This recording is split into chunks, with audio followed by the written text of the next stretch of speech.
اما بعد فاعوذ باللہ من الشیطان الرجیم بسم اللہ الرحمن الرحیم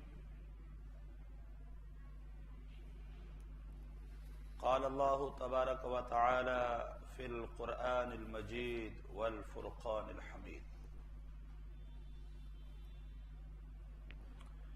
وقرنا فی بیوتکن ولا تبرجنا تبرج الجاہلیت الاولی واقمنا الصلاة وآتینا الزکاة واطعنا اللہ ورسولہ انما یرید اللہ لیذہب عنکم الرجس اہل البیت ویطہرکم تطہیرا۔ صدق اللہ العلی العظیم وبلغنا رسولہ النبی الکریم الامین الرؤوف الرحیم۔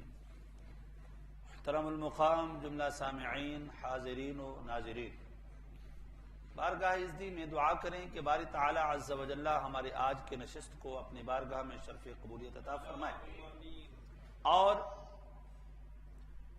جس نیک مقصد کے لیے ہم اکٹھے ہوئے ہیں، جن نفوس قدسیہ کی شان سماعت کرنے کے لیے ہم اکٹھے ہوئے ہیں، اللہ تعالی ان نفوس مقدسہ، مطہرہ اور پاکیزہ سے سچی اور سچی محبت نصیب فرمائے۔ حضرات محترم، 22ویں پارے کی آیت مقدسہ تلاوت کی ہے۔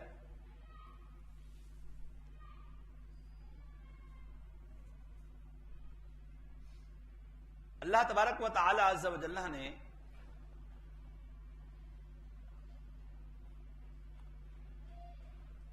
اس آیت مقدسہ جو ہم نے آپ کے سامنے تلاوت کی،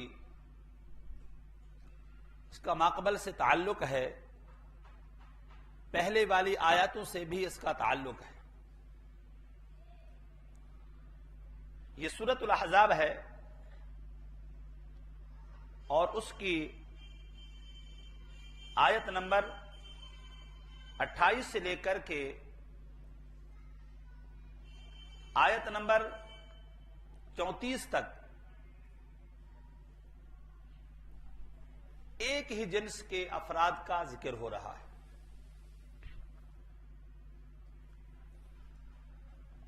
آیت شروع کہاں سے ہوتی ہے؟ اللہ تبارک و تعالی ارشاد فرماتا ہے، یا ایھا النبی قل لازواجک،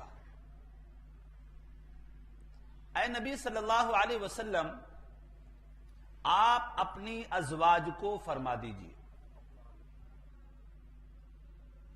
آپ اپنی گھر والیوں کو کہہ دیجیے، آپ اپنی اہل بیت کو کہہ دیجیے۔ یہ بات یاد رکھیے گا، اور اسی کو آج ہم نے قرآن اور حدیث سے سمجھنے کی کوشش کرنی ہے، تاکہ غلط فہمی دور ہو، حقیقت سامنے آئے، اہل سنت و جماعت کی فکر جو ہے وہ پروان چڑھے، سنی سوچ ہمارے دلوں میں راسخ ہو۔ ہم نے کل بھی بتایا تھا، ہمارا مقصود قرآن و حدیث سے اہل بیت اطہار، ازواج مطہرات، حسنین کریمین، علی و مرتضی، خلفائے ثلاثہ، خلفائے راشدین، جملہ صحابہ کرام علیہم رضوان کی شانوں کو بیان کرنا ہے، کیونکہ یہی اہل سنت و جماعت کی فکر ہے۔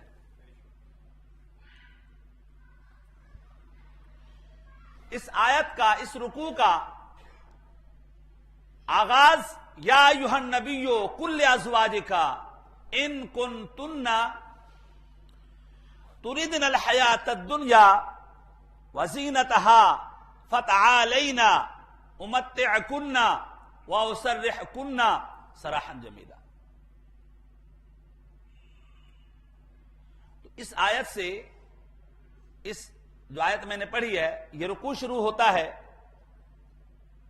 اور وَقَرْنَا فِي بُيُوتِكُنَّ مِنْ آيَاتِ اللَّهِ وَاذْكُرْنَ مَا يُتْلَى فِي بُيُوتِكُنَّ مِنْ آيَاتِ اللَّهِ وَالْحِكْمَةِ إِنَّ اللَّهَ كَانَ لَطِيفًا خَبِيرًا. یہاں پر آ کر کے رکوع ختم ہوتا ہے.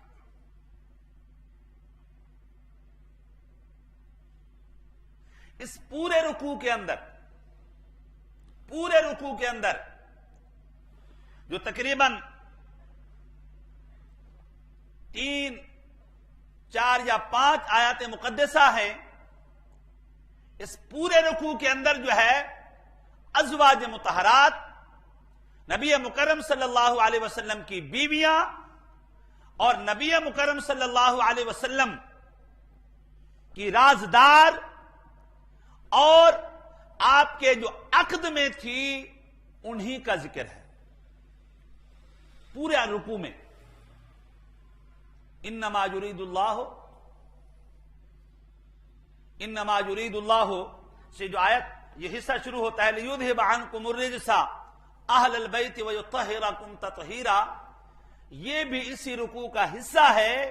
جس طرح پہلے ازواج مطہرات کا ذکر چلا رہا تھا، یہاں پر بھی ازواج مطہرات ہی مراد ہے اور اس کے بعد بھی جو آیت ہے اس میں بھی ازواج مطہرات مراد ہے. مطلب بالکل واضح ہے کہ اہل البیت سے مراد کیا داماد ہے، نواسے ہیں، بیٹی ہے، یا بیوی بھی مراد ہوتی ہے، اس لیے یہ میں اپنا ایک تجربہ بتاتا ہوں. مجھے کہا گیا کہ آپ اہل بیت اطہار کا ذکر کریں، تو میں نے یہ آیت مقدسہ پڑھی. حضرت عائشہ صدیقہ رضی اللہ تعالی عنہا کی فضیلت بیان کر دی. جب میں فارغ ہوا بیان سے تو مجھے کہنے لگے حضور ہمارا ارادہ تھا کہ آپ اہل بیت کا ذکر کرتے، آپ اہل بیت کا ذکر کرتے. وہ سنی تھے اور اسی فکر کو میں آپ کے دماغ میں بٹھانا چاہتا ہوں کہ قرآن مجید فرقان حمید میں جس ذات کو سب سے پہلے اہل بیت کہا گیا ہے وہ نبی مکرم صلی اللہ علیہ وسلم کی بیویاں ہیں. بس ہم اس بات کے منکر نہیں ہیں کہ اہل بیت بول کر کے حسنین کریمین مراد لیا جائے، اہل بیت بول کر کے علی و فاطمہ مراد لیا جائے. ہم اس بات کے منکر نہیں ہیں، مگر ہم کہتے ہیں ظالمو یہ ظلم تو نہ کرو جن کے لیے پوری آیاتیں اتری ہے، جن کے لیے پورا رکوع اترا ہے، جن کی فضیلت قرآن بیان کر رہا ہے، سیاق و سباق جن کی عزت اور حرمت کے چرچے کر رہا ہے، جب اس کا ذکر ہو تو تم پھر سوال کرو یار اہل بیت کا ذکر نہیں ہوا، افسوس ہوتا ہے. حالانکہ قرآن مجید فرقان حمید میں جس کو سب سے پہلے اہل بیت کہا گیا اس سے مراد کون ہے؟ ذرا زور سے بولو. ازواج مطہرات ہیں. یہ محض میرا دعویٰ نہیں ہے، میں قرآن سے ایک اور دلیل پیش کر رہا ہوں. 12ویں پارے میں حضرت ابراہیم علیہ الصلوۃ والتسلیم کا ذکر موجود ہے، اور یہ لفظ یاد رکھیے گا. حضرت ابراہیم علیہ الصلوۃ والتسلیم کے پاس فرشتے آتے ہیں اور خوشخبری دیتے ہیں کہ اے پیغمبر، اللہ تبارک و تعالی جو ہے آپ کو بیٹا دینے والا ہے. اللہ تبارک و تعالی اپنی خصوصی عنایات اور نوازشات سے نوازنے والا ہے.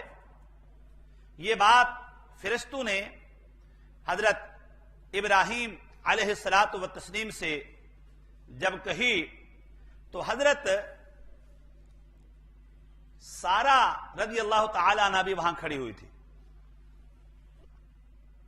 قرآن کہتا ہے وَامْرَأَتُهُ قَائِمَةٌ، ان کی بیوی وہاں کھڑی ہوئی تھی. فَضَحِكَتْ، وہ ہنس پڑی. فَبَشَّرْنَاهَا بِإِسْحَاقَ، جب ہم نے کہا کہ اب آپ کا بیٹا اسحاق پیدا ہوگا، حضرت سارہ کی عمر 90 سال ہے، ابراہیم علیہ الصلوۃ والتسلیم جو ہے وہ 100 سال سے ایج کراس کر چکی ہے. فضحکت، وہ ہنس دی. یہ کیسے ہوگا؟ کیسے ہوگا؟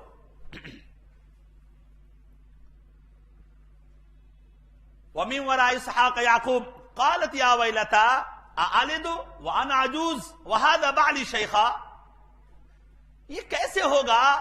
میں بوڑھی ہو چکی ہوں، میرا شوہر جو ہے وہ بھی بڑی عمر کو پہنچ چکا ہے. ان هذا لشیء عجیب، یہ بڑے تعجب کی بات ہے، یہ بڑے تعجب کی بات ہے. اب اگلا جملہ سنیے. فرشتوں نے جب سنا کہ پیغمبر کی بیوی تعجب کر رہی ہے، اس ایج میں کیسے بچہ پیدا ہو سکتا ہے، حالانکہ بشارت دینے والا رب کریم ہے، اس کے فرشتے ہیں. اس کے تعجب کو جب دیکھا تو کہنے لگے قالوا اتعجبین من امر اللہ رحمت اللہ وبرکاتہ علیکم، کیا تو تعجب کرتی ہے کہ اللہ کی رحمتیں، اللہ کی برکتیں تمہارے اوپر ہو. اہل البیت، یہ لفظ قرآن پاک میں من امر اللہ رحمت اللہ وبرکاتہ علیکم اہل البیت، اے نبی کی بیوی تعجب کرتی ہے. لفظ کیا ہے؟ بولو. اہل البیت ہے. لفظ کیا ہے؟ اہل البیت ہے. میرے کہنے کا مقصد یہ ہے کہ قرآن میں جہاں کہیں بھی لفظ اہل البیت آیا ہے اس کا پہلا خطاب ازواج سے ہے، نبی کی بیویوں سے ہے، نبی کی گھر والیوں سے ہے. ہم کہتے ہیں حسنین کریمین اہل بیت میں شامل ہیں، علی و فاطمہ اہل بیت میں شامل ہیں، مگر قرآن جنہیں اہل بیت کہتا ہے وہ نبی کی بیویاں ہیں. اب مجھے بتائیے، حضرت سارہ رضی اللہ تعالی عنہا کی تو اپنی اولاد نہیں ہوئی تھی، وہاں پر نواسے موجود تھے؟ بولو. داماد، نہ نواسے موجود ہیں، نہ داماد موجود ہے، نہ بیٹی موجود ہے. قرآن ڈائریکٹلی خطاب کرتا ہے قالوا وتعجبین من امر اللہ رحمت اللہ وبرکاتہ علیکم اہل البیت انک حمید مجید. تو قرآن نے بتا دیا، جب قرآن ڈائریکٹلی کسی کو اہل البیت کہتا ہے تو اس سے مراد کیا ہوتی ہے؟ ازواج مطہرات. ازواج مطہرات ہوتی ہے. اس لیے میں نے آپ کو کہا یہ ایک عجیب سانحہ ہوا کہ اگر آج کی اس نشست میں ہم حضرت فاطمہ زہرا رضی اللہ تعالی عنہا کے بجائے اگر حضرت عائشہ صدیقہ، حضرت حفصہ اور دیگر ازواج مطہرات کا ذکر کریں تو آپ کو بڑا تعجب ہوگا. یار اہل بیت کا ذکر تو نہیں ہوا. اس کی وجہ یہ ہے کہ آج تک ہم یہ بات سمجھ ہی نہیں سکے. ہمارا دماغ اس پر اڑا ہوا ہے، سوچ اس پر اڑی ہوئی ہے کہ اہل بیت معاذ فاطمہ، حسنین کریمین اور علی ہے، اس کے علاوہ کوئی اہل بیت. حالانکہ یہ سنی نظریہ نہیں ہے. سنی نظریہ یہ ہے کہ قرآن جسے پہلے اہل بیت کہتا ہے وہ کون ہے؟ ازواج مطہرات ہیں. تو اس لیے جب کہیں آپ جو ہے اہل بیت کے ذکر جب ہو تو اس سے مراد قرآن پاک کے اصول کے مطابق پہلے کیا ہوتے ہیں؟ ازواج مطہرات ہوتے ہیں. آئیے میں آپ کو اس پر جو ہے اور بھی بہت سی باتیں ہیں، آیات مقدسہ ہیں، اور حضرت یہ 20ویں پارے میں ہے، حضرت موسیٰ علیہ الصلوۃ والتسلیم جو ہے اپنا حضرت شعیب علیہ الصلوۃ والتسلیم کے پاس رہے، اور رہنے کے بعد جب جو جانے لگے تو قرآن مجید فرقان حمید جو ہے ان کے اس واقعے کو اپنی زبانی بیان کرتا ہے. اللہ ارشاد فرماتا ہے فَلَمَّا قَضَى مُوسَى الْأَجَلَ، جب موسیٰ علیہ الصلوۃ والتسلیم نے وہ اپنی مدت جو تھی شعیب علیہ السلام کے ساتھ کمپلیٹ ہو گئی، وَسَارَ بِأَهْلِهِ آنَسَ مِنْ جَانِبِ الطُّورِ نَارًا، تو یہ اپنی بیوی کے ساتھ چلے اور سامنے آگ لینے کی ضرورت محسوس ہوئی. تو بہرحال آپ نے کیا کہا تھا؟ قَالَ لِأَهْلِهِ امْكُثُوا إِنِّي آنَسْتُ نَارًا، آپ نے اپنی اہل کو کہا کہ تم یہیں ٹھہرو، میں آگ لے کر کے آتا ہوں. اپنی اہل کو کہا تم یہیں ٹھہرو، میں آگ لے کر کے آتا ہوں. اس وقت دو ہی فرد تھے، ایک موسیٰ علیہ الصلوۃ والتسلیم تھے، ایک ان کی اہلیہ موجود تھی، نہ داماد موجود تھا، نہ بیٹا موجود تھا، نہ نواسا موجود تھا، کوئی بھی موجود نہیں تھا. تو قرآن مجید فرقان حمید سے یہ بات ثابت ہے کہ اہل سے پہلے مراد جو ہے وہ ازواج مطہرات ہوتے ہیں، ازواج مطہرات ہوتے ہیں. یہ بات تو ہو گئی بھائی، ہماری سمجھ میں آ گئی. مگر اب سوال یہ ہے، میں آپ کو ایک نکتہ بتانا چاہ رہا ہوں، یہ غور سے سنیے گا اور پلے باندھیے. اگر قرآن پاک میں اتنا ہوتا جو کچھ میں نے بیان کیا، اور حدیث پاک میں کہیں بھی اس کی وضاحت نہ ہوتی، کہیں بھی حضور علیہ الصلوۃ والتسلیم نے اپنا اختیار استعمال نہ کیا ہوتا، تو مجھے بتائیے کسی کے علم میں ہوتا کہ اہل بیت سے کون مراد ہے؟ اہل بیت سے کون مراد ہے؟ کسی کو یہ تو خبر ہی نہیں تھی. یہ تو میرے حبیب صلی اللہ تعالی علیہ وسلم نے اپنا اختیار استعمال فرمایا اور اپنا تصرف استعمال فرمایا اور اپنی جو ہے، اور علماء فرماتے ہیں کہ حضور علیہ الصلوۃ والتسلیم جب یہ آیت مقدسہ اتری، اب اہل تشریع کہتے ہیں کہ تمہاری کتابوں کے اندر اہل بیت سے مراد حسنین کریمین فاطمہ اور علی کو مراد لیا گیا ہے، تو پھر تم کیسے انکار کر سکتے ہو؟ ہم نے کہا بھئی قرآن پاک کے اندر جس کا ذکر ہے پہلے وہ سمجھو. حدیث پاک کی طرف آ رہے ہیں نا ہم. اب ہم آپ کو بتانا چاہتے ہیں، یہ جب آیت مقدسہ اتری اس کے بعد علماء فرماتے ہیں انہو صلی اللہ علیہ وسلم ادخل اولئک تحت کسائن علیہم وقرأ هذه الآیت اللہم ہؤلاء اہل بیتی وحامتی. میرے حبیب علیہ الصلوۃ والتسلیم نے کیا کیا؟ ان کو بلایا، اپنی چادر میں لیا. چادر میں لینے کے بعد آپ نے فرمایا اے اللہ یہ میرے اہل بیت ہیں. یہ میں آپ کو یہ بتانا چاہتا ہوں، اللہ کے حبیب نے اگر اپنی چادر کے نیچے حسنین کریمین کو لے کر کے اہل بیت کا لقب نہ دیا ہوتا، فاطمہ اور علی کو لے کر کے اہل بیت کا ذکر نہ کیا ہوتا، تو دنیا کی کوئی طاقت انہیں اہل بیت میں شامل کر نہیں سکتی تھی. یہ تو میرے محبوب کا اختیار تھا. اے میرے رب، تو اہل بیت میری ازواج مطہرات کو کہتا ہے، میں اہل بیت اپنی اولاد کو کہتا ہوں. میں اہل بیت اپنی اولاد کو کہتا ہوں. تو میرے دوستو اس میں کوئی اختلاف نہیں ہے. حضور نے جو کہا تھا وہ بھی سچ ہے، قرآن جو کہتا ہے وہ بھی سچ ہے. سنی عقیدہ یہی ہونا چاہیے. قرآن پاک میں جسے ڈائریکٹلی اہل بیت کہا ہے وہ نبی کی بیویاں ہیں، نبی کے ازواج ہیں، نبی کے نکاح میں رہنے والی خواتین ہیں. اور حضور علیہ الصلوۃ والتسلیم نے جب ان کو لیا تو تب پتا چلا حضور نے اپنا اختیار استعمال کرتے ہوئے اے اللہ تو نے تو ان کو اہل بیت میں شامل نہیں کیا، میں چادر میں لے کر کے قیامت تک انہیں اپنے اہل بیت میں داخل کر لیتا ہوں.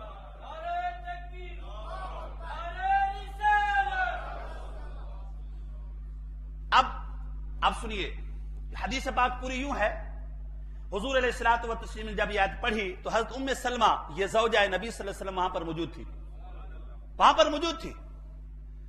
قرآن پاک کی آیت اتری، حضور علیہ الصلوۃ والتسلیم نے کسا چادر کے نیچے ان کو لیا اور چادر کے نیچے لینے کے بعد کہا اللہم ہاؤلاء اہل بیتی، یا اللہ یہ میرے اہل بیت ہیں، یہ میرے خاص لوگ ہیں، یہ میرے محبوب لوگ ہیں، یہ میرے پیارے لوگ ہیں، اذھب عنہم الرجس وطہرہم تطہیرا۔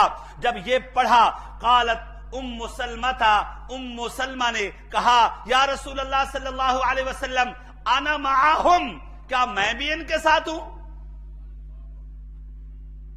انا معاہم، یا رسول اللہ صلی اللہ علیہ وسلم آپ مجھے بھی چادر میں لے لے، میں بھی چادر کے اندر آنا چاہتی ہوں۔ تو میرے دوستو حضور علیہ الصلوۃ والتسلیم نے فرمایا انک علی خیر، اے ام سلمہ تو پہلے سے اہل بیت میں ہے، اے ام سلمہ تو پہلے سے اہل بیت میں سے ہے۔ جو قرآن جو مخاطبت کر رہا ہے وہ تو تم سے کر رہا ہے، قرآن جو کہہ رہا ہے وہ تم کو کہہ رہا ہے، اب چادر میں آنے کی حاجت نہیں ہے کیونکہ تو پہلے سے کیا ہے؟ اہل بیت میں سے۔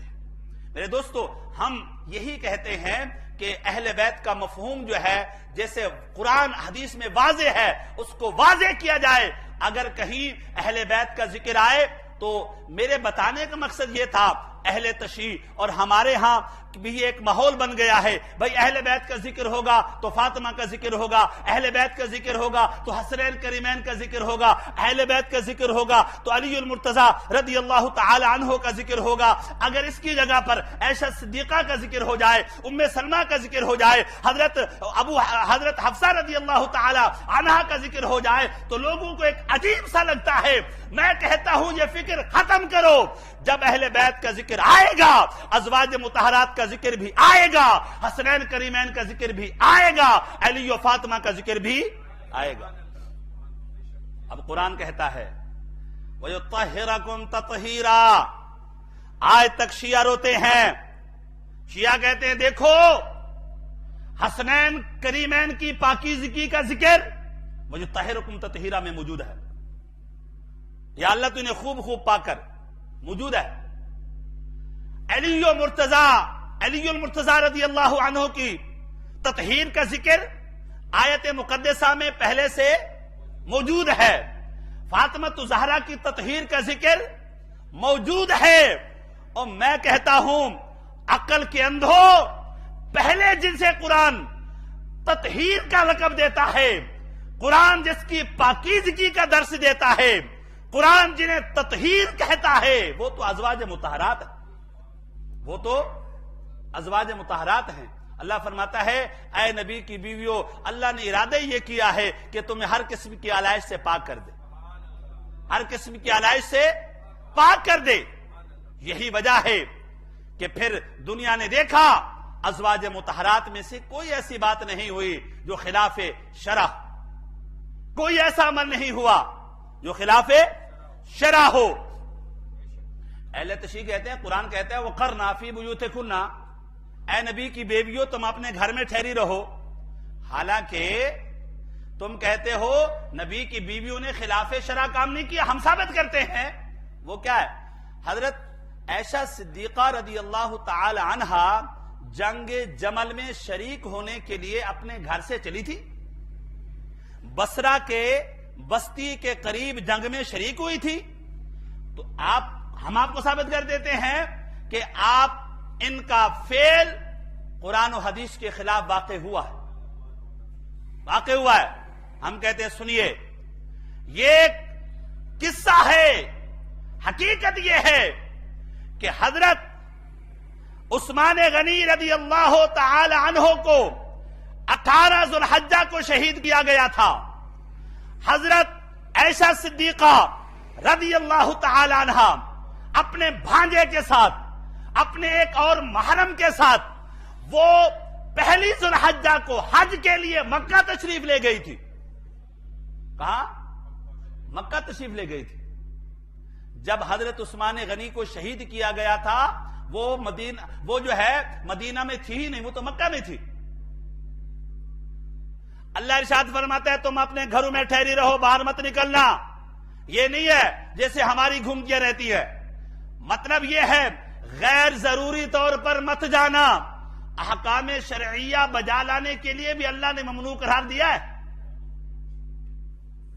قرآن پاک میں جو نا باہر مت جانا، اس کا مطلب یہ ہے کہ غیر ضروری طور پر باہر مت جانا. احکام شرعہ کو بجا لانے کے لیے، شریعت کے حکم کو پورا کرنے کے لیے، فریضہ حج کو بجا لانے کے لیے، فریضہ عبادت کو ادا کرنے کے لیے تو ظاہر گھر سے باہر جانا پڑے گا نا جی. تو خلاف شرع عائشہ نے کوئی کام نہیں کیا. حضرت عائشہ صدیقہ رضی اللہ تعالی عنہ. پھر ہوا کیا؟ یہاں تک کہ علامہ آلوسی رضی اللہ تعالی عنہ 18ویں پارے کے اندر آیت عفے کے تحت فرماتے ہیں اللہ تبارک و تعالی نے حضرت عائشہ صدیقہ کے اوپر جب تہمت لگائی گئی تھی، الزام لگایا گیا تھا، اس کی برات کے لیے اللہ نے کئی آیت مقدسہ اتاری اور اس پر کئی وعیدیں نازل فرمائی.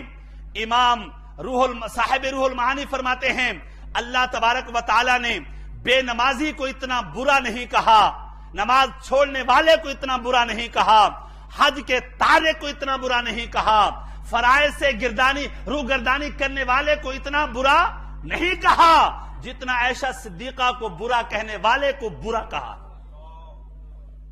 عائشہ صدیقہ کی توہین کرنے والے کو جتنا اللہ نے وعیدیں سنائی ہے، اپنی عبادت چھوڑنے والے کو بھی اتنی وعیدیں نہیں سنائی. جتنے قہر اور غضب کی بشارت جو ہے عائشہ صدیقہ کے دشمن کو دی ہے، اللہ نے اپنی عبادت چھوڑنے والے کو ایسا عذاب کا مژدہ. حضرت عائشہ صدیقہ رضی اللہ تعالی عنہ بڑی عظیم المرتبت، اور علماء نے لکھا ہے کہ آدھے علم کی وارث تھی، آدھے علم کی وارث تھی. یہ حضرت عائشہ صدیقہ رضی اللہ تعالی عنہ یہ اہل بیت ہے، یہ اہل بیت ہیں. میرے دوستو، حضور علیہ الصلوۃ والتسلیم نے جب ان کو چادر میں لیا، اب میرا ایک سوال ہے، وہ سوال یہ ہے کہ جب اگر قرآن پاک انہی نفوس مقدسہ کے لیے اترا تھا، انہی 4 افراد کے لیے اترا تھا، حسنین کریمین علی و فاطمہ رضی اللہ عنہ کے لیے یہ آیت اتری تھی، تو پھر حضور کو چادر میں لے کر کے اللہم ہؤلاء اہل بیت کہنے کی ضرورت کیا تھی؟ ضرورت کیا تھی؟ یہ حضور نے الگ سے چادر میں لیا، الگ سے کسا میں لیا، الگ سے ردا میں لیا، پھر دعا فرمائی اللہم ہؤلاء اہل بیتی، یہ دعا فرمائی. بتا دیا وہ آیت تو میری ازواج مطہرات کے لیے اتری تھی، میں اپنا اختیار استعمال کرتے ہوئے انہیں بھی اپنے اہل بیت میں شامل کر لیتا. جو لوگ نبی صلی اللہ علیہ وسلم کو با اختیار نہیں سمجھتے، نبی کے پاس کوئی اختیار نہیں ہے، جس کا نام محمد یا علی ہو، وہ کسی چیز کا مالک و مختار نہیں ہے. تقویت الایمان اسماعیل دہلوی، جو مسلک دیوبند کا مولوی سمجھا جاتا ہے، اس نے یہ لکھا ہے جس کا نام محمد علی کسی شے کا کوئی اختیار نہیں رکھتے. میں کہتا ہوں اب مجھے بتائے کوئی حسنین کریمین اہل بیت میں شامل ہیں یا نہیں ہے؟ بولو یار، ہیں. اور علی و مرتضی اہل بیت میں شامل ہیں یا نہیں ہے؟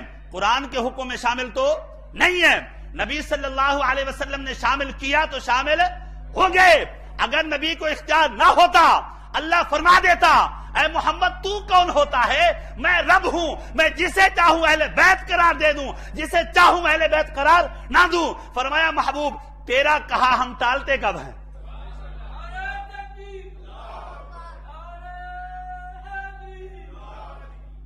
تیرا کہا ہم ٹالتے کب ہیں؟ تو میرے دوستو، اللہ تبارک و تعالی عز و جل نے، اللہ کے حبیب صلی اللہ علیہ وسلم نے جب یہ آیت مقدسہ اتری تو تب بھی حضور علیہ الصلوۃ والتسلیم نے، صحابہ کرام علیہم رضوان فرماتے ہیں حضور علیہ الصلوۃ والتسلیم نے کیا کیا؟ یہ اللہم اہلی اذہب عنہم الرجس وطہرہم تطہیرا ثلاثا وان ام سلمۃ قالت لہ الست من اہلک قال بلا. جب حضور علیہ الصلوۃ والتسلیم نے اہل بیت ان کو اہل چادر میں لیا تو حضرت ام سلمہ نے پھر کہا یا رسول اللہ صلی اللہ علیہ وسلم الستو من اہل کا، یا رسول اللہ کیا میں آپ کے اہل نہیں ہوں؟ حضور نے فرمایا بلا، یہ کس نے کہا ہے تو نہیں ہے، تو پہلے سے اہل بیت میں، تو قرآن والی اہل بیت میں تو ہے، قرآن والی اہل بیت میں تو ہے، قرآن والی اہل بیت میں تو ہے۔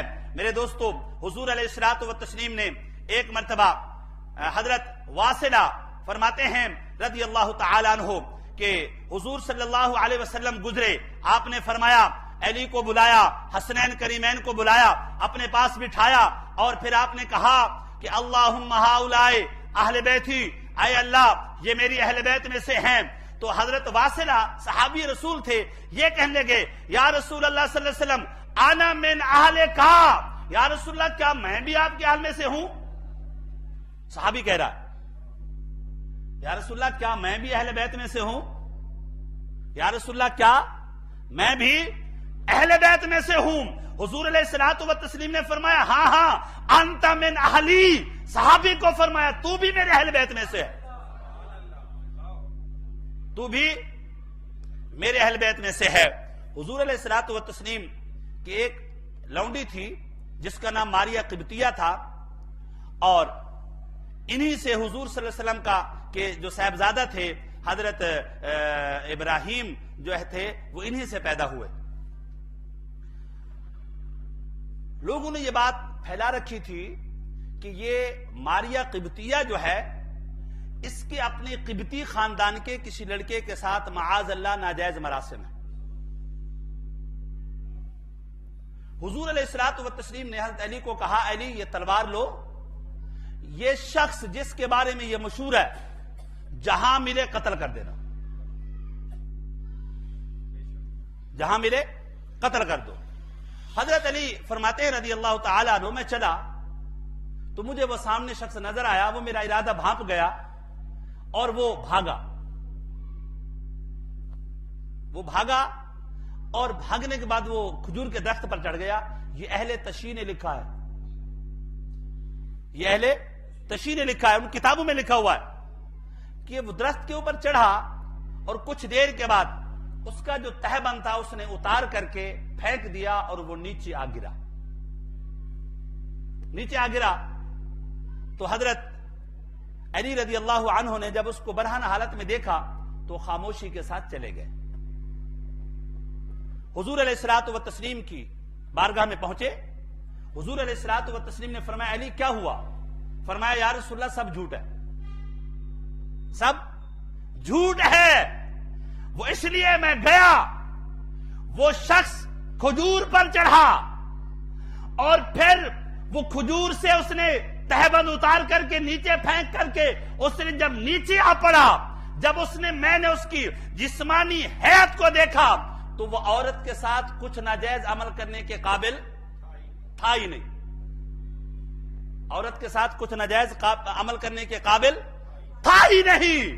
میں چلا آیا، آؤ شیعو تمہاری کتابوں میں لکھا ہوا ہے ماریہ قبطی جو نبی صلی اللہ علیہ وسلم کی زوجہ ہیں، وادی ہیں، حضور نے فرمایا شکر ہے خدا کا کہ میرے رب نے میرے اہل بیت کو بدی سے بچایا ہوا ہے۔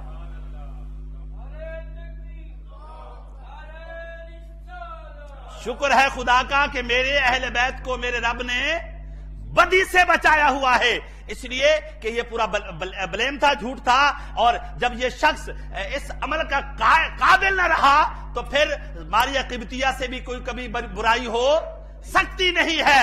میرے دوستو ماریہ قبطیہ کو اہل تشیع نے خود لکھا ہے، حضور نے فرمایا خدا کا شکر ہے جس نے برحق نبی بنا کر کے بھیجا کہ اللہ نے اپنے نبی کے اہل بیت کو بدی سے بچا کے رکھا ہوا ہے، اور یہ قاعدہ ہے، یہ قاعدہ ہے۔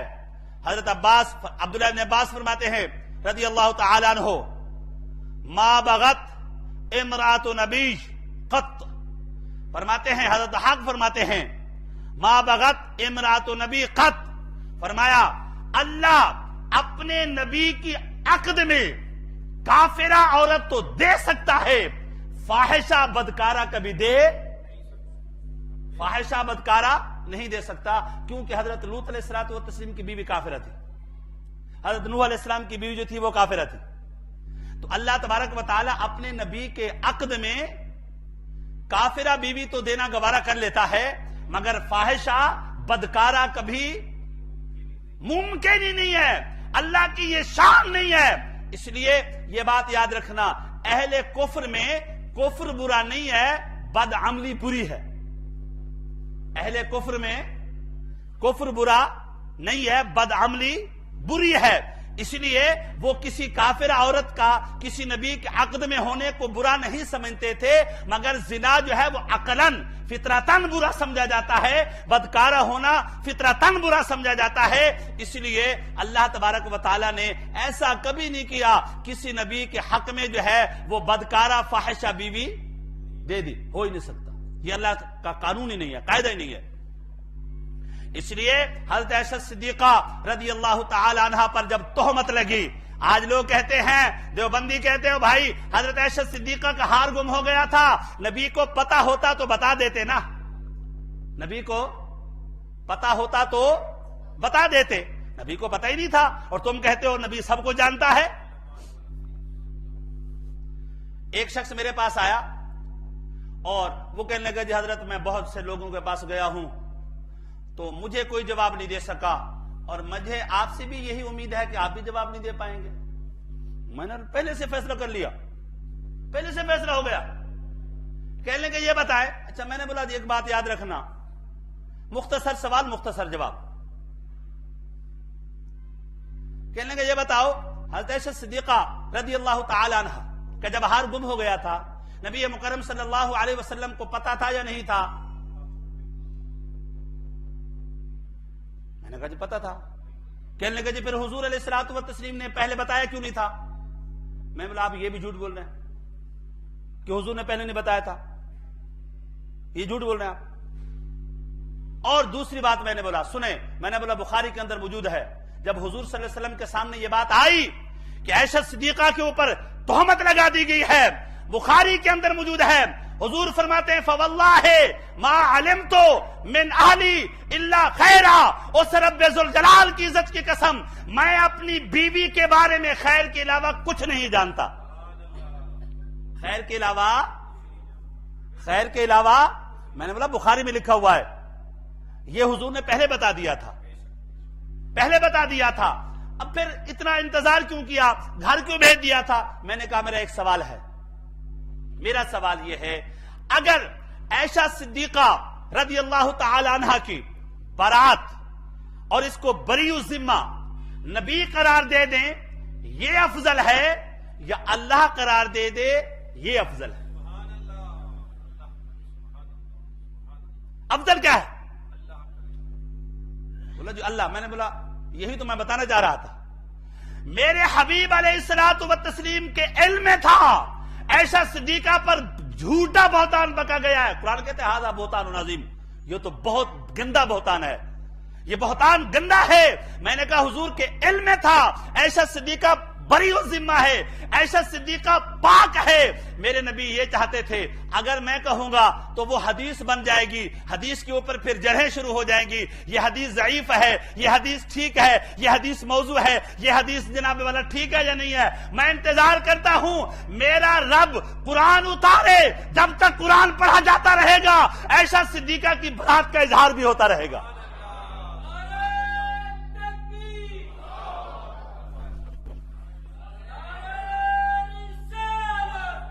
رسول اللہ صلی اللہ علیہ وسلم عائشہ صدیقہ کی برات کا اظہار بھی۔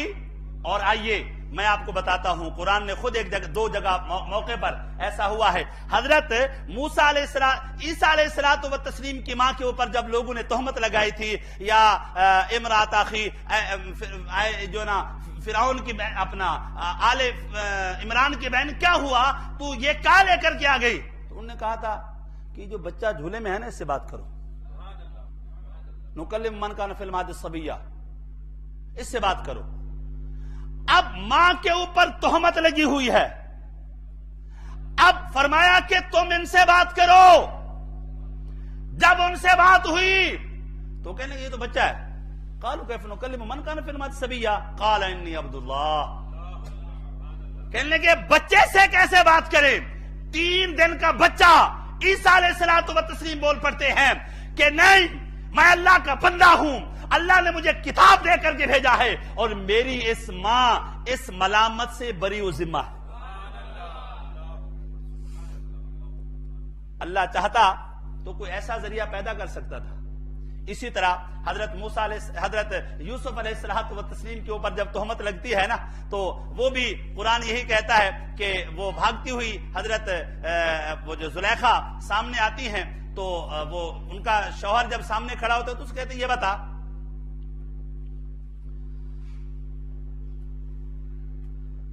قالت ما جزاء من اراد باهلك، فرمایا جو تیرے اہل کے ساتھ اچھا ارادہ نہ رکھتا ہو، برا ارادہ رکھتا ہو، اس کی سزا کیا ہے؟ سزا کیا ہے؟ تو حضرت ابراہیم یوسف علیہ الصلوۃ والتسلیم نے فرمایا کہ بھائی ٹھیک ہے. قال ہی راودتنی عن نفسی وشاہد شاہد من اہلہا، فرمایا ایسا کرتے ہیں کہ انہی کا بچہ ہے، ایک 6 مہینے کا بچہ، جس کمرے سے ہم آ رہے ہیں اسی کمرے میں 6 مہینے کا بچہ پڑا ہے، یا کچھ دن کا بچہ جو بول نہیں سکتا، اس کو تمیز نہیں ہے کہ یہاں پر عمل کیا ہو رہا ہے. چلو وہ اس بات کی جو گواہی دے دے وہ سچی ہے. اب پیغمبر پر الزام لگا، پیغمبر کی ماں پر الزام لگا، پیغمبر گواہی دے رہا ہے یہ میری ماں بری و ذمہ ہے. اب پیغمبر پر الزام لگا، قرآن کہتا ہے ایک بچے کو ہم نے بولنے کی طاقت دے دی. بچے نے کہا، سنو، بچہ بھی بڑا فلسفی بات کرنے لگا، بڑی فلسفی بات کی. اس نے کہا ان کان قمیصہ قد من قبل فصدقت وهو من الكاذبین، عورت کو دیکھو اگر قمیض اس کی سامنے سے پھٹی ہوئی ہے تو یہ سچی ہے، یہ پیغمبر معاذ اللہ جھوٹا ہے. کیوں؟ جب مرد حملہ کرتا ہے عورت کے اوپر تو سامنے سے حملہ کرتا ہے اور سامنے کا حصہ پھٹے گا، سامنے کا حصہ پھٹے گا. تو اس نے کہا وَإِنْ كَانَ قَمِيصُهُ قُدَّ مِنْ دُبُرٍ، اگر قمیض پیچھے سے پھٹی ہوئی ہو تو پھر یہ جھوٹی ہے، پیغمبر سچا ہے. کیوں کہ جب بندہ اپنی جان بچا کر کے بھاگتا ہے تو پیچھے پکڑنے والا پیچھے سے پکڑتا ہے، پیچھے سے پکڑتا ہے. تو اب جب اس نے زلیخا کے جو ہے وہ پہلے جو شوہر تھے نا، اس نے دیکھا فَلَمَّا رَأَى قَمِيصَهُ قُدَّ مِن دُبُرٍ، جب اس نے دیکھا تو قمیض پیچھے سے پھٹی ہوئی تھی، قمیض پیچھے سے پھٹی ہوئی تھی. وہ سمجھ گیا، خود کہتا ہے قال انه من کیدکن، کہنے لگے یہ ان کا ایک فریب ہے، یہ ان کا ایک فریب ہے. ان کیدکن عظیم، ان کو بڑے بڑے فریب آتے ہیں، ان کو بڑے بڑے فریب، عورتوں کو بڑے بڑے فریب آتے ہیں. تو بہرحال میں آپ کو بتانا چاہ رہا تھا کہ جب نبی کی ماں کے اوپر الزام لگا، نبی کی، تو نبی نے گواہی دی، نبی کی ذات پر الزام لگا، تو اب بچہ گواہی دے رہا ہے. یا اللہ آج پتھروں سے گواہی دلوا دیتا، یا اللہ ایسا صدیقہ کی برات درختوں سے دلوا دیتا، ایسا صدیقہ کی برات میں فرشتے اتار دیتا. فرمایا اتار تو فرشتے بھی سکتا تھا، گواہی تو درخت بھی دے سکتے تھے، مگر یہ قرآن قیامت تک رہے گا. جب تک قرآن پڑھا جاتا رہے گا تو ہر کوئی یہ کہتا رہے گا الطیبات للطیبین، الطیبات للطیبین، الطیبات للطیبین.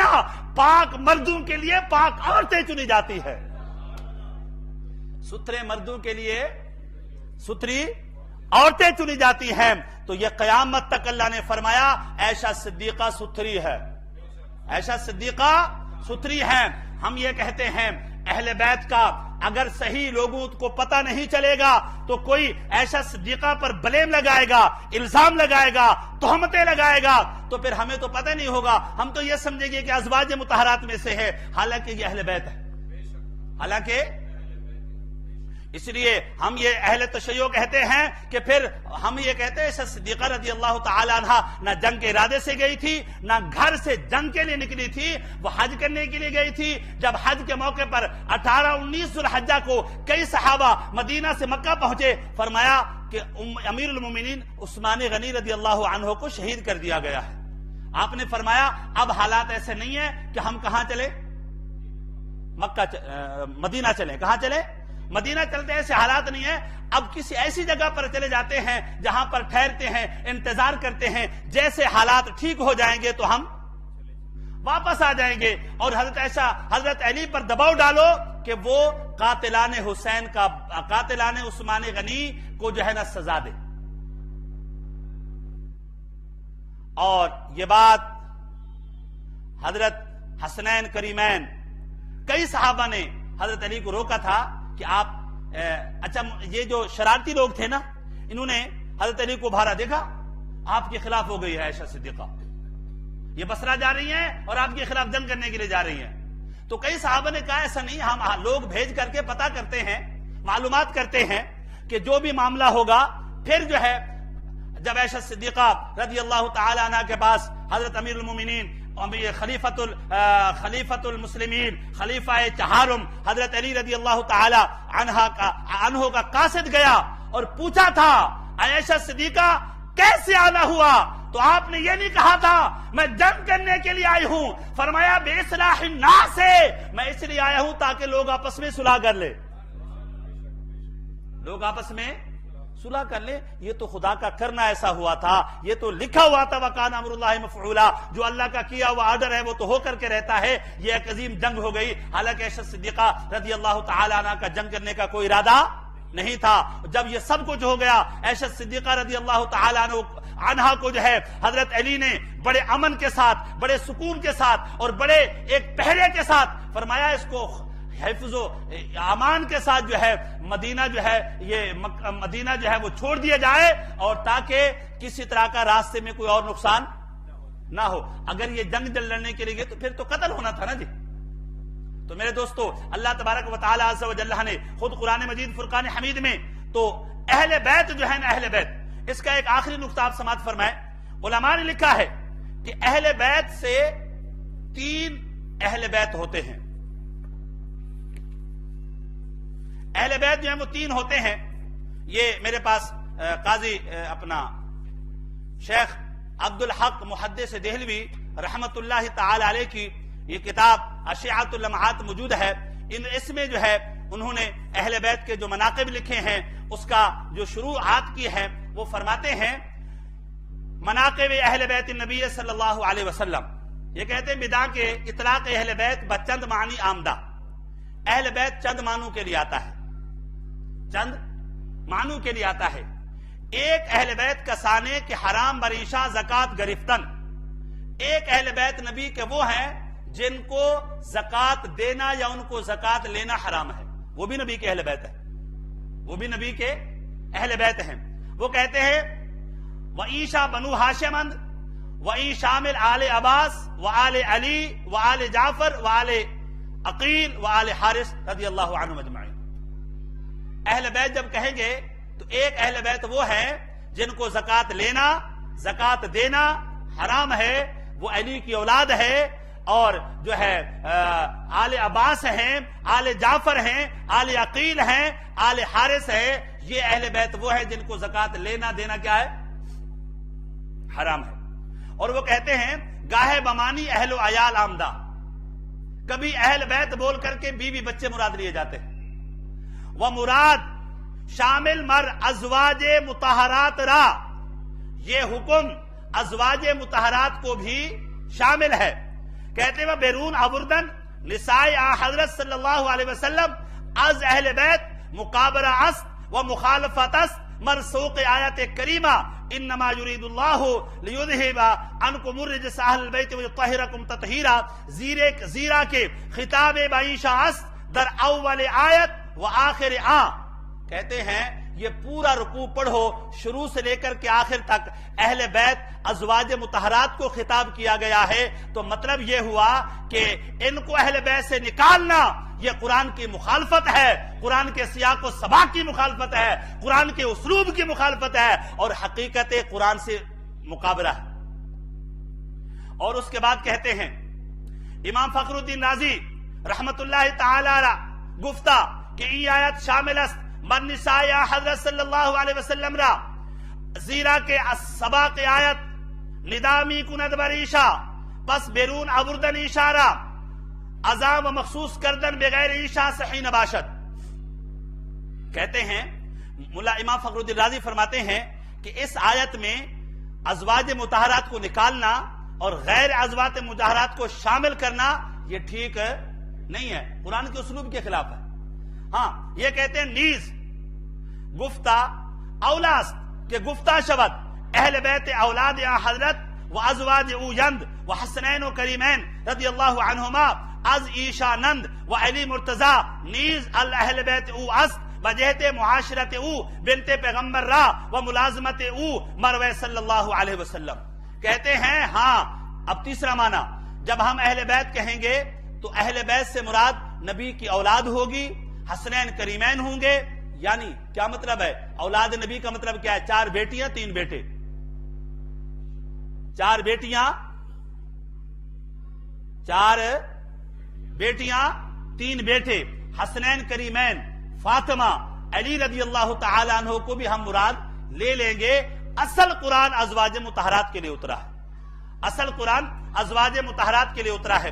اس کے بعد یہ فرماتے ہیں کہ علماء فرماتے ہیں کہ علماء در تطبیق اقوال و توجیہ اطلاقات گفتند کہ بیت سہ است۔ بیت کی 3 قسمیں ہیں، بیت نسبی و بیت سکنا و بیت ولادت۔ اہل البیت جو ہے وہ اہل بیت 3 ہیں، اہل بیت سکنا یعنی جن کا نفقہ نبی پر واجب ہے، جن کا گھر دینا نبی پر واجب ہے اور ان کو خرچہ پانی دینا نبی پر واجب ہے، وہ کون ہے؟ ازواج مطہرات ہے، وہ اہل بیت سکنا ہے، وہ اہل بیت سکنا ہے۔ اور اہل بیت نسب ہیں، یعنی وہ اہل بیت نسب جن کے اوپر زکوٰۃ حرام ہے، زکوٰۃ لینا زکوٰۃ دینا، وہ اہل بیت نسب ہوتے ہیں۔ وہ اہل بیت ولادت، اور کہتے ہیں اہل بیت ولادت یعنی حضور صلی اللہ علیہ وسلم کی اولاد، اور اس میں فرماتے ہیں اس میں حضور علیہ الصلوۃ والتسلیم کے تمام اہل بیت اور اولاد بھی شامل ہے، اور علی، فاطمہ، حسن، حسین رضی اللہ عنہم اجمعین بھی اس میں شامل ہیں۔ اور پھر اس کے بعد کہتے ہیں کہ آخر کیا بات ہے، حضور علیہ الصلوۃ والتسلیم اگر شامل تھے تو حضور نے چادر میں کیوں لیا؟ حضور نے چادر میں کیوں لیا؟ تو فرماتے ہیں کہ اس کی وجہ یہ تھی کہ وَعَزْمِيَانِ عِيشَا مُمَيِّزْ نُمَائِند بے مزید فضل و کرامت و تعلق محبت و مودت و ممتاز و مخصوص آنند آیا کرد۔ حضور علیہ الصلوۃ والتسلیم نے کیا کیا؟ چادر میں لیا اور ان کی فضیلت بڑھا دی، ان کی عزت بڑھا دی، ان کا مقام بڑھا دیا، ان کی شوکت بڑھا دی۔ حالانکہ اگر اہل بیت میں یہ مراد لیا جائے اہل بیت نسبی، اہل بیت سکنا، اہل بیت ولادت، تو مسئلہ حل ہو جائے گا، نہ کوئی شیعہ بکواس کر سکے گا اور نہ ہی کوئی رافضی سوچ رکھنے والا مولوی اس کے اوپر جو ہے نہ اٹیک کر سکے گا۔ اب میں آپ کی اس کی ایک اور وجہ بھی بتا دیتا ہوں۔ اس کی وجہ یہ ہے، ہمارے ہاں لوگ جب شان اہل بیت ذکر کرتے ہیں تو میں نے آپ کو بتایا کہ حسنین و فاطمہ کا ذکر ہوتا ہے، علی و مرتضی رضی اللہ عنہ اور خاتون جنت کا ذکر ہوتا ہے۔ ہمیں کوئی اعتراض نہیں ہے میرے بھائی، اللہ نہیں کرے ہمارے دل میں ایسی خیال آئے تو ایمان سے فارغ ہو جائے۔ ہم یہ کہتے ہیں یہ اہل بیت میں شامل ہیں، حضور نے ان کو اہل بیت میں شامل کیا ہے، ہماری کتابوں میں ان کو اہل بیت کہا گیا ہے، کوئی شک نہیں ہے، مگر وہ اسلوب اختیار کرو جس سے عظمت حسنین کریمین، عظمت علی و فاطمہ یہ بھی ثابت ہو، عظمت عائشہ صدیقہ بھی ثابت ہو، عظمت حفصہ بھی ثابت ہو، عظمت ام سلمہ بھی ثابت ہو، حضور صلی اللہ علیہ وسلم کی دیگر اولاد اور اس کی ازواج کا بھی کی عظمت ثابت ہو تو ٹھیک ہے، ورنہ نتیجہ یہی نکلے گا کہ سنی لوگ بھی یہی سمجھتے ہیں کہ ان چار کے علاوہ کوئی اہل بیت، حالانکہ یہ نظریہ ہی سنیت اہل سنت کے خلاف ہے، یہ نظریہ اہل سنت کے خلاف ہے۔ ہم یہ کہتے ہیں کہ حضور علیہ الصلوۃ والتسلیم نے اپنی اہل بیت اور ان کو چادر میں لیا، اور یہاں تک کہ حضور علیہ الصلوۃ والتسلیم نے فرمایا تھا فاطمہ تو بضعۃ منی، حضور نے فرمایا فاطمہ تو میرے جگر کا ٹکڑا ہے، میرے جگر کا ٹکڑا ہے، اور حضور نے فرمایا فمن ابغضها وابغضنی، فرمایا جس نے فاطمہ کو ناراض کیا اس نے مجھے ناراض کیا، اور جس نے فاطمہ سے محبت کی اس نے مجھ سے محبت کی۔ حسنین کریمین رضی اللہ تعالی عنہما کو ایک مرتبہ حضور صلی اللہ علیہ وسلم نے، جب حضرت حسن جو تھے وہ چھوٹے تھے، حضور علیہ الصلوۃ والتسلیم نے اپنی گود میں لیا تو آپ نے فرمایا ان ابنی ھذا سید، فرمایا یہ میرا وہ بیٹا، یہ وہ سردار بیٹا ہے، یہ وہ سردار بیٹا ہے، لعل اللہ ان یصلح بہ بین فئتین عظیمتین من المسلمین، فرمایا مسلمانوں کے دو گروہ جب آپس میں لڑ رہے ہوں گے ان میں صلح کرانے کے لیے حسن جائے گا۔ مسلمانوں کے دو گروہ، کس کے؟ مسلمانوں کے دو گروہ۔ جب حضرت امام حسن صلح کی تھی نا، ایک طرف حضرت امیر معاویہ تھے رضی اللہ عنہ، دوسری طرف حضرت علی سے محبت کرنے والے لوگ تھے، تو دو گروہ تھے، ایک طرف حضرت امیر معاویہ تھا وہ ایک گروہ، ایک طرف حضرت علی کے ماننے والے محبت کرنے والے تھے تو دو گروہ۔ اللہ کے حبیب نے فرمایا جب دو مسلمان گروہ، جب دو مسلمان گروہ، کیا مطلب ہے؟ امیر معاویہ کا گروہ بھی کیا ہوگا؟ کیا ہوگا؟ مسلمان ہوگا، اور علی کا گروہ بھی کیا ہوگا؟ مسلمان ہوگا۔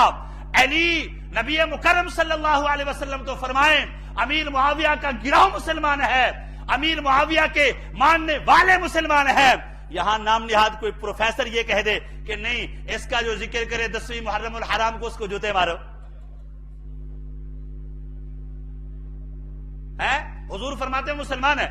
اور حضور علیہ الصلوۃ والتسلیم نے ایک مرتبہ حسنین کریمین رضی اللہ تعالی عنہما کو بھی اپنی گود میں لیا تھا، اور آپ نے فرمایا تھا الحسن والحسین سیدا شباب اہل الجنہ، فرمایا یاد رکھنا جنتی نوجوانوں کے سردار حسنین کریمین ہے، جنتی نوجوانوں کے سردار، جنتی نوجوانوں کے سردار حسنین اور کریمین ہیں۔ میرے حبیب علیہ الصلوۃ والتسلیم نے ایک مرتبہ جو ہے یہ فرمایا تھا، فرمایا ان الحسن والحسین ہما ریحانیا من الدنیا، فرمایا دنیا کے اگر میرے پھول دیکھنے ہوں تو پھر حسنین کریمین کو دیکھ لو، حسنین کریمین کو دیکھ لو۔ میرے دوستو، اللہ تبارک و تعالی ان نفوس مقدسہ کی محبت ہمارے دلوں میں موجزن فرمائے، ہمارے دلوں سے ان کے لیے سچی ہمارے دلوں میں ان کے لیے سچی محبت پیدا فرمائے، اور ان سے ہمیں سچا تعلق اور وابستگی اختیار کرنے کی توفیق رفیق مرحمت فرمائے۔ وما علینا الا البلاغ۔